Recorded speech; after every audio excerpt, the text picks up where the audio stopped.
रायगड जिल्ह्यामधल्या मुरुड जवळ एकदराच्या समुद्रात पोहायला गेलेले विद्यार्थी बुडालेत। आतापर्यंत 14 जणांचे मृतदेह बाहेर काढण्यात आलेत। मृतांमध्ये 9 तरुणी तर 4 तरुणांचा समावेश आहे। यातल्या एकाची ओळख अजूनही पटलेली नाही। हे सर्व विद्यार्थी पुण्यामधल्या आबेदा इनामदार महाविद्यालयाचे विद्यार्थी आहेत। सहलीसाठी तब्बल 123 विद्यार्थी मुरबाडला गेले होते। त्यातले काही विद्यार्थी समुद्रात पोहायला गेले, मात्र ओहोटी असल्यानं दूरवर पोहायला गेलेले विद्यार्थी पाण्यात ओढले गेल्याची माहिती प्रत्यक्षदर्शींनी दिली आहे।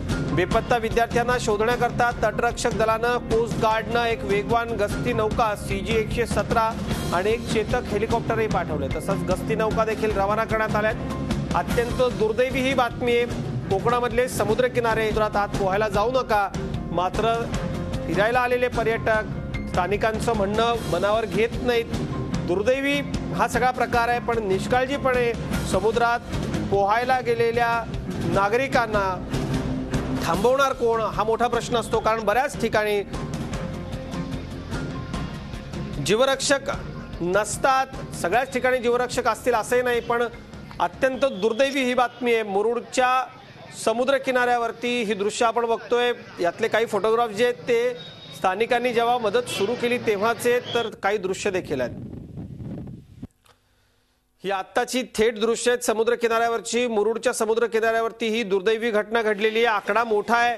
123 पैकी 14 जणांचे मृतदेह हाती लागलेले आहेत आणि आपण बघतोय अत्यंत दुर्दैवी हा सगळा प्रकार आहे। सहली करता, आनंद लुटण्याकरता सहलीचा हे विद्यार्थी या ठिकाणी दाखल झाले होते, मात्र ओहोटीनं समुद्राच्या आत हे विद्यार्थी ओढले गेले।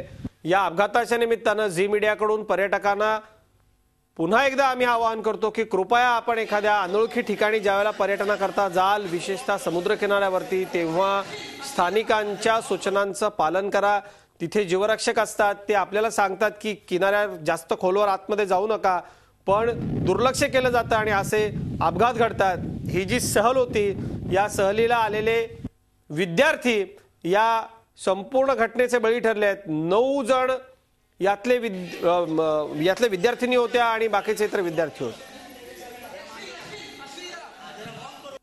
करीब शाम में आज 5 बजे हमको ऐसा फ़ोन आया कि ऐसी ट्रेजेडी हुई है। उसके बाद हमने जो भी नेसेसरी स्टेप्स हमको लेना चाहिए वो हमने लिए। कुछ ही लोग उसमें गए थे पानी में, बाकी तो दे आर सेफ।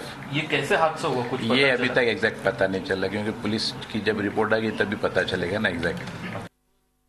या मुरुडच्या दुर्घटनेमधल्या बेपत्तांचा शोध घेण्याकरता काय काय रवाना झालंय आपण पाहूयात। कुठून कुठून मदत येते, सगळ्या यंत्रणा आता कामाला लागलेल्या आहेत। बुडालेल्या बेपत्तांच्या शोधाकरता तटरक्षक दल आणि कोस्ट गार्डच्या वेगवान गस्ती नौका रवाना करण्यात आलेल्या आहेत। यामध्ये एक चेतक हेलिकॉप्टर आहे। नौदलाचं सी किंग हेलिकॉप्टर देखील रवाना झालेलं आहे। नौदलाच्या 2 वेगवान गस्ती नौका देखील शोधाकरता रवाना झालेल्या आहेत। रायगड जिल्ह्यामध्ये विशेषतः जे समुद्र किनारे आहेत तिथल्या दुर्घटनांवर आपण एक नजर टाकूयात। 7 जुलै 2014ला मुरुडच्या बीचवर मुंबईचे 6 पर्यटक बुडाले। 15 ऑगस्ट 2015ला काशीद बीचवर शिर्डीचे 2 जण बुडाले होते। अलीकडच्या काळातल्या घटना आपण बघतोय। अगदी 4 नोव्हेंबर 2015ला काशीद बीचवर पुन्हा 2 तरुण बुडाल्याची दुर्घटना घडली होती। 7 जुलैला आपण बघतोय 2014ला मुरुडच्या बीचवर 6 पर्यटक बुडाले होते। आजचा आकडा मोठा आहे। अत्यंत दुर्दैवी अशी ही घटना।